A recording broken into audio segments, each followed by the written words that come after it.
What's going on, everyone? Welcome back to another episode of Primetime Sports Podcast, hosted by Joey McLary. So in this episode, it's going to be a big NBA free agency recap. I'll talk about a lot of the moves that have happened over the last week. We'll start off with Derrick Jones Jr. signing with the LA Clippers on a 3-year, $30 million deal. 8.5 points per game, 3.5 rebounds per game this past season for Dallas, 9 points per game, 1.5 stocks, and 37% shooting from three in the playoffs for the Mavericks this past season. 1.5 stocks means 1.5 steals per game in the playoffs, which is very, very good. Brings a defensive intensity to the Clippers lineup that they need. The Clippers are a bottom 10 defense in the last 50 games of last season. So adding Jones Jr. is definitely an addition to this lineup that the Clippers needed. He covered Paul George for 171 possessions in the first round and held him to just 10 made shots, which shows obviously he has the ability to lock anybody down. He's a very good athletic player and a very good defensive talent. I like this addition a lot. Moving on now to the Clippers, adding Nick Batum on a 2-year, $9.6 million deal.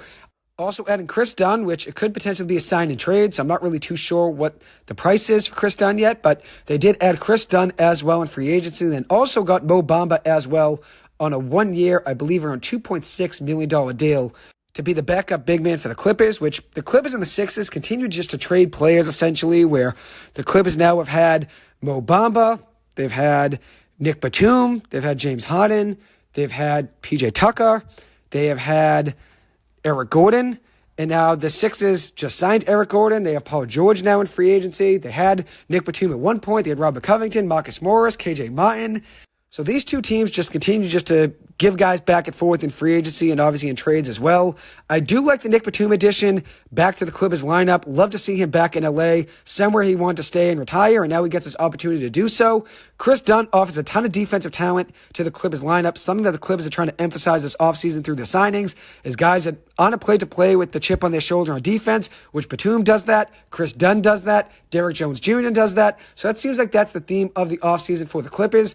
Dunn in his career averages 1.4 steals per game. He had a career year 2 years ago in Utah, averaging 13.2 points per game, 47% shooting from three, 5.6 assists, and 4.5 rebounds with 1.1 steals per game. But then this past season, his minutes did drop, with Keontae George being added to the Jazz lineup through the draft. But I do think Dunn will be a huge addition to that lineup as a point of attack defensive player.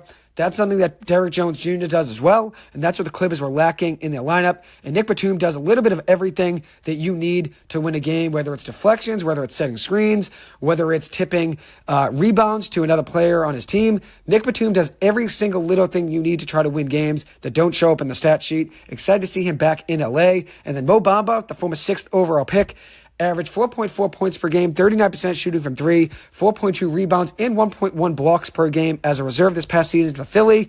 It's good to add more size to this Clippers lineup. He can definitely help stretch the floor from three. Excited to see what he does for the Clippers off the bench. Not really too high of expectations, but I do expect him to get some minutes off the bench. Another guy that the Clippers just re-signed as well was Kai Jones to a 1-year deal. Another guy that played for the Sixers at one point very briefly. So they're just really just trading guys through free agency and obviously in trades as well between the Sixers and the Clippers. I would love to see the Clippers go after Paul Reed and add to the total amount of players that have played for both the Sixers and the Clippers. I do think Paul Reed would add size to the Clippers lineup and be a potential power forward in the starting lineup or off the bench. I think that would definitely help this Clippers team, at least have more height off the bench. That's something that the Clippers lacked this past season. One major move that shook up free agency in the NBA was the Clippers not keeping Paul George. So they did not keep it PG-13. He ends up moving on from the LA Clippers and signing a 4-year, $212 million deal with the Philadelphia 76ers. The Clippers and PG were just never going to see eye to eye in a deal. PG wanted a 4th year and wanted an extra $50 million or so guaranteed, and that's something that the Clippers did not want to budge on and did not want to give him, so they end up letting him walk for free, which I completely get. It's hard to give $53 million a year to a player at 38 years old during the last year of his contract. Paul George is 34 right now, but at the end of that deal, he'll be 38 years old. I do think this deal was a good deal for Paul George, though. He goes and gets his money, and now he's in a lineup next to Tyrese Maxey and Joel Embiid, something I predicted would happen at some point in April. I said during the playoffs that I expected Paul George to leave the Clippers since they had over a year to figure out a deal, and they couldn't do so. I expected Paul George to leave in free agency, and I said Philadelphia will be the team he ends up with, and that ends up being the case. So that ends up ending the Clippers' 2-13 era with Paul George and Kawhi Leonard. Obviously, the 2 being Kawhi Leonard, the 13 being Paul George. The 2-13 era is officially over, which if you look at their 5 years, a lot of disappointing ends to their season. In 2020, they lost in the second round to Denver in the bubble, blew a 3-1 lead with both guys healthy. Then in 2021, they lost in the Western Conference Finals, the first time that the team has ever gone to the Western Conference Finals. So that's obviously a big milestone for the squad, but they expected to win an NBA Finals ring, not just make it to the Western Conference Finals. But nevertheless, still an accomplishment considering the Clippers never made it before. They ended up losing in that year in 2021 in the Western Conference Finals to the Phoenix Suns. Kawhi Leonard tore his ACL during the second round of their 2021 run. He ended up tearing his ACL against Utah, so they didn't have him at any point in that series versus the Phoenix Suns, but the Clippers still made it to a 6-game series against Phoenix, giving Phoenix everything they could handle during that run. Then in 2022, the Clippers lost in the play-in tournament. Kawhi Leonard was still out with his ACL injury, and Paul George suffered an elbow injury at the end of that season and had COVID during the play-in tournament, so he ended up missing the last play-in game. So he ended up being a non-factor in that last game of that 2022 season. Then in 2023, the Clippers lost in the first round to the Phoenix Suns.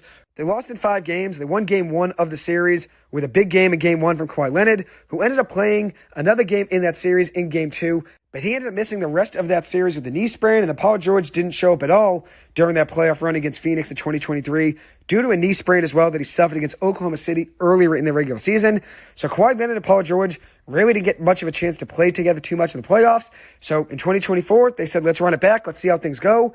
And they ended up losing in the first round to the Dallas Mavericks. Kawhi Leonard had knee inflammation and only played in 2 games during this series that they lost in 6 games to Dallas. And obviously, Paul George did struggle mightily in the last couple games of that series against Dallas. So things just always went wrong for this Clippers team with injuries, and that's just an unfortunate way you can look at this era. So now I'm going to revisit really quickly the Paul George trade, which is a historic trade, and a lot of people look back at it and say it's the worst trade in NBA history, but I'm going to give my thoughts on it and explain why I think obviously things may not have worked out for the Clippers. They didn't win an NBA Finals ring like they wanted to, and that was obviously the ultimate goal. But if you look at this trade and the way you look back at it in hindsight, you see what the Clippers' plan was to obviously try to put 2 of the top 10 players in the NBA together and see what they could do. And even though things didn't work out, they still took a shot. They took a chance, and I do respect that at the end of the day. But ultimately, in the trade, the Clippers got Paul George and essentially Kawhi Leonard, since Kawhi Leonard said he wanted to play with another star, and Paul George ended up trading for so that Kawhi Leonard would sign with them. So ultimately, you get Paul George and Kawhi Leonard in exchange for Shai Gilgeous-Alexander, who is now a superstar in Oklahoma City, Danilo Gallinari, a Miami Heat first-round pick, 4 unprotected first-round picks from the Clippers, and 2 first-round pick swaps. Overall, Oklahoma City got a superstar in SGA, and then of their picks, they got Trey Mann with Miami's first-round pick in 2021. They got Jalen Williams with the Clippers' first-round pick in 2022, who is obviously a star for the Thunder. And they still have 3 picks left from the deal, 2 ones and a pick swap. Oklahoma City only had 1 top 15 pick out of the trade. So honestly, it's not the worst trade in sports history like people try to say it is.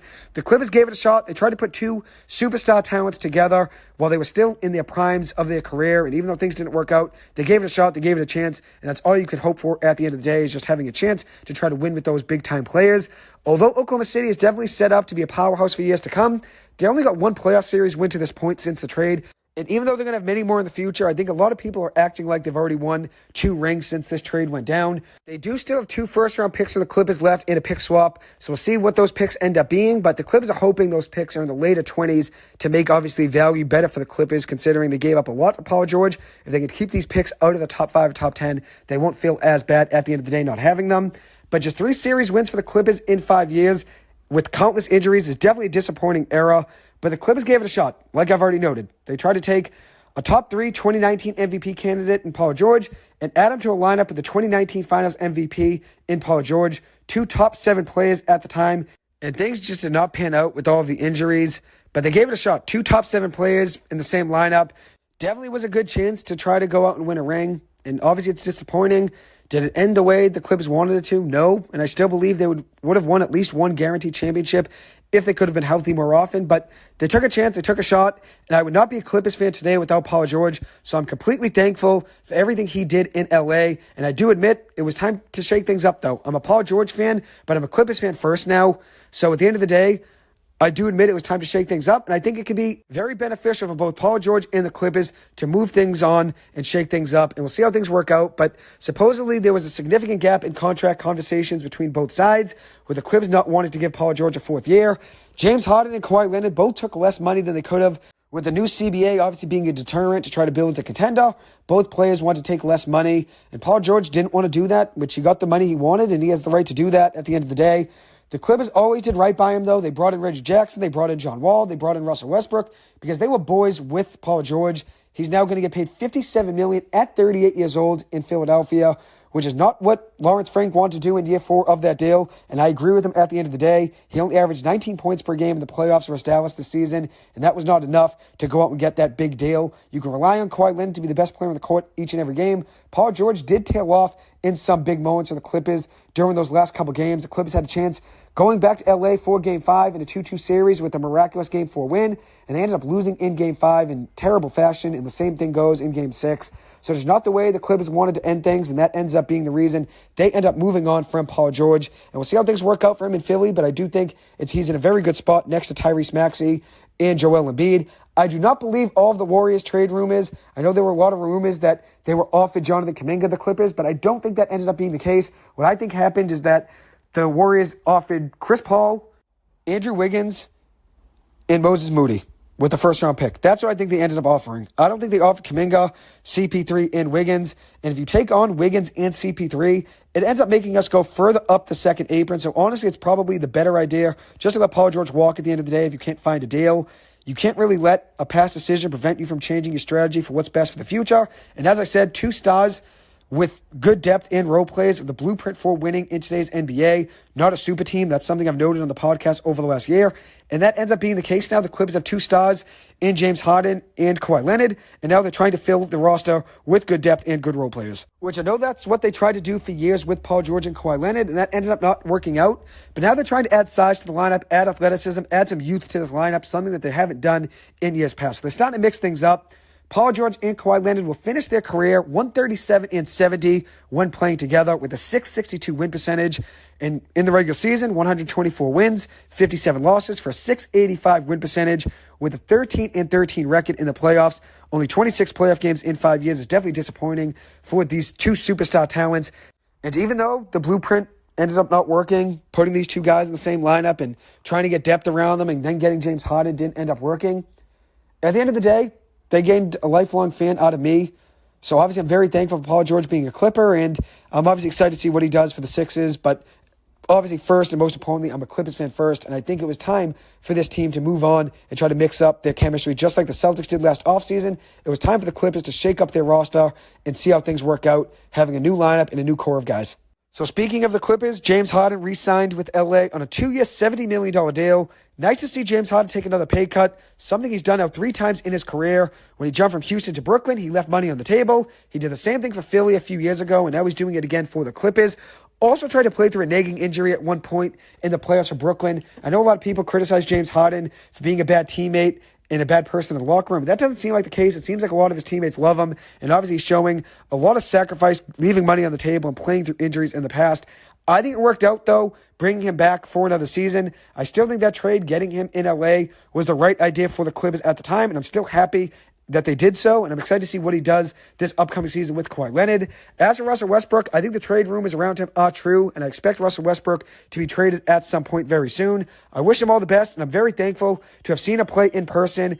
And I'm very thankful he was an LA Clipper. That was something I was looking forward to and I was hoping would happen, just like James Harden. I've got my way, seen a lot of my favorite players all play on the same team. So I'm very, very fortunate to be able to say that I've seen all of these guys play, not only on the same team, but seeing them all play in person at the same time in Brooklyn this past November. I appreciate all of the hustle and heart that Russell Westbrook has brought to this Clippers lineup for every single possession he was around. It just seems like it's time for the Clippers to shake up their roster and move on. And I think Russell Westbrook would be better in another situation. It seems like they didn't really want to play him in the right role in LA, especially at the end of this last season. We'll see how things work out. I'd be happy to see Russell Westbrook back in LA, but it just seems like it's better for both sides to move on and seek new opportunities. Next up, Chris Paul signed a 1-year, $12 million deal with the Spurs after being released by Golden State.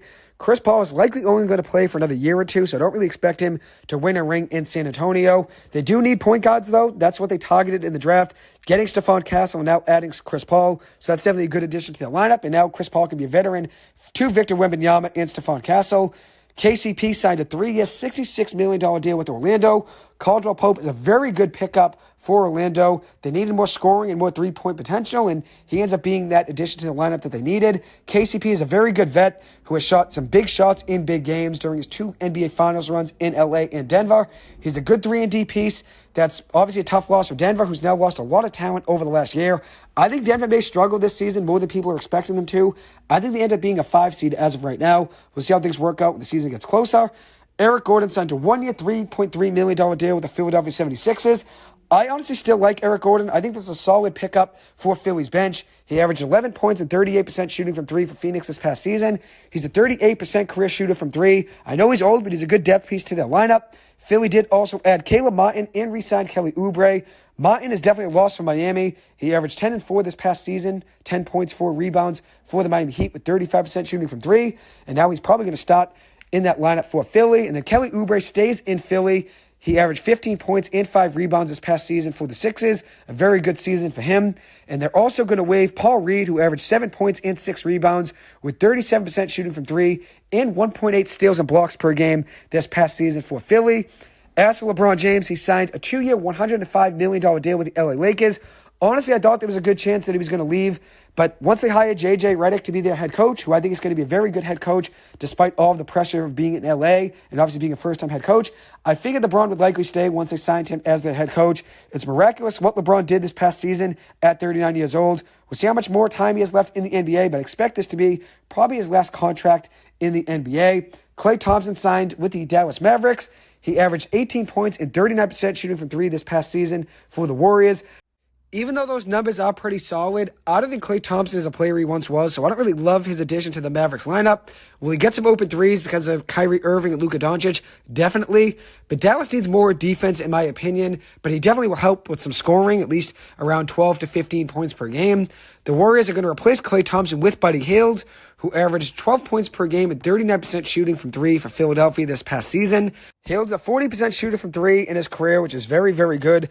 I think he's a very underrated shooter historically. I know when people talk one of the best shooters in NBA history, it's always Steph Curry, Reggie Miller, Ray Allen, Damian Lillard, Klay Thompson, James Harden. But I think if you look at it, I think Buddy Hield is very, very underrated. Is he top 5 to top 10? Probably not top 5, but I think he's in that range right outside of the top 10, whether it's 10 or top 12. I think you could put him in that category, and I don't think it'd be too much to say that he's a top 12 three-point shooter of all time. I think, yeah, it sounds pretty crazy if you hear that right now, but I think when you look at the stats, his career being a 40% three-point shooter, and then obviously being top 22 all-time in three-pointers made with still a good amount of his career left, he's going to be up there even higher on the list of three-pointers made in the next few years. So I do like his addition to the Warriors lineup. Steph Curry and Buddy Hield should be a fun duo to watch. Jason Tatum signed a 5-year, $315 million deal with the Boston Celtics, richest contract in NBA history. The Celtics are paying everyone. Part of the reason I believe Rick Grossbeck is selling the team is because of the second apron. It's very worrisome for owners and their wallets.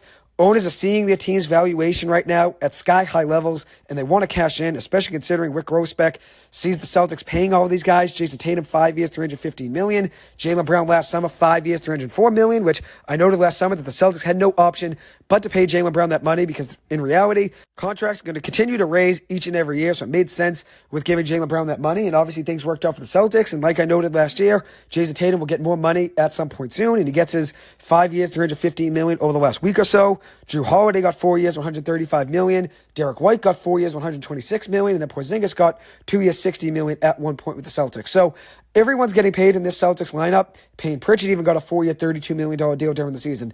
So everyone's getting paid. I think Rick Grossbeck sees the level right now where the Celtics valuation is at a sky-high level. He wants to cash in, get his money, and I get that. He still wants to be the controlling governor through 2028, so probably through the rest of this competitive era for the Celtics, and then when they start rebuilding with a new owner, maybe he moves on and they have somebody else in there during, let's say, a rebuilding era, which hypothetically, we'll see what the Celtics are at in 5 years, but you'd imagine they'll have a good window to win over the next 4 or so seasons with Jaylen Brown and Jason Tatum, if all things do go well, even though I do think Jason Tatum will end up leaving the Celtics after this deal is over with, the 5-year, $350 million deal. I always said he wanted to be a Laker at some point. I still think that is very much the case. We'll see how things work out with his next deal, but after this 5-year deal is up for Tatum, and then the 5 years that are left in Jaylen Brown's contract, the Celtics will probably be in somewhat of a rebuild mode with a new era of, let's say a rebuild. And in that case, they'll have a new era of ownership with somebody stepping in as the new governor, which we'll see how things work out. But I do think the second apron is definitely something that's very worrisome for these owners. And it makes sense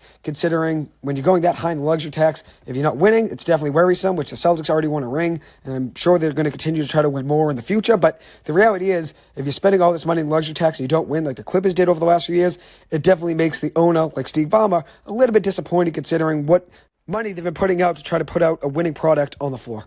Next up, Nick Claxton is staying in Brooklyn on a 4-year, $100 million deal. Happy to see Brooklyn keep him around. Claxton is one of the most underrated players in the NBA, in my opinion. Brooklyn is rebuilding, but I don't think it's going to be too long of a rebuild. They're going to have a top pick in next year's draft, likely with 2 max contract slots opening up next summer as well, when Ben Simmons' contract expires after the season. So they do have an ability to open up, obviously, 2 max contract slots next offseason, and obviously have a top pick, and even have another top pick probably the next draft after that as well. So they're in a good spot. I think Brooklyn, this rebuild is going to be a quick 2-year or so rebuild like the Celtics did at one point, and then they'll figure things out and be on track. The Sacramento Kings traded Davion Mitchell, Sasha Vezenkov, and the 45th pick, which ended up being Jamal Shead, to the Toronto Raptors for Jalen McDaniels. Not Jaden McDaniels, but Jalen McDaniels. Mitchell was the 9th overall pick in 2021 out of Baylor to the Kings, a very underrated defensive player who has locked up Steph Curry in the past. He's a grinder and a talent that I don't think has been fully cracked yet.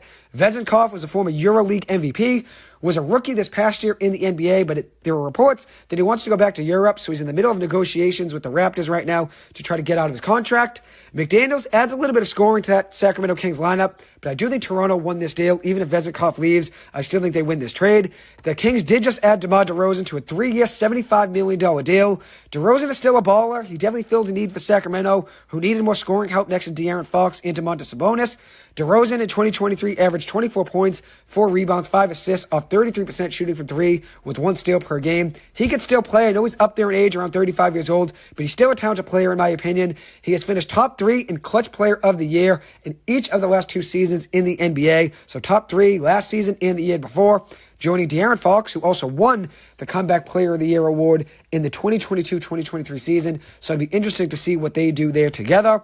Speaking of the Chicago Bulls, DeRozan obviously leaves the Bulls, and now they're in somewhat of a rebuild era. Zach LaVine, it seems like the price is the lowest it'll ever be for Zach LaVine, to the point where Chicago's probably going to have to attach a first-round pick with him to try to get rid of the 3 years, around $130 million left on his deal. Something I think the Clippers could do is take expiring contracts in Russell Westbrook, PJ Tucker, and Bones Highland, and add Norman Powell and send that package to Chicago for LaVine in a first-round pick. LaVine does have 3 years left on his deal, and last year was tough with all the injuries, but I think he can be a very good scorer next to James Harden. I do think Bones Highland deserves an opportunity to play, and it seems like right now the Clippers, they just don't have the faith in him, which I think they should. I think Bones Highland can be a star in the NBA, but right now where they stand, they haven't been playing him. I think Bones deserves a better situation. As for Russell Westbrook and PJ Tucker, it's probably very likely that both those guys are traded at some point soon, and Norman Powell would have to be the player going back in that deal to try to make the money work. He's a very good shooter, averaged 13.9 points per game this past season, along with 43.5% shooting from 3. I'm a big fan of Norman Powell. He's a big scoring presence off the bench for the Clippers, but I do think in this deal they'd probably want at least a good player that could try to flip even more and get more picks out of. And that's what Chicago's looking for right now, is rebuilding, obviously trying to add more picks. So in this deal, I think they'd get Norman Powell and maybe get more back in return for Norman Powell if they were to try to flip him yet again. Anyways, that'll wrap up this episode. Thank you guys so much for taking the time to listen to this. As always, I appreciate it. I hope you guys have a good one, and I'll see you guys in the next episode. Thank you.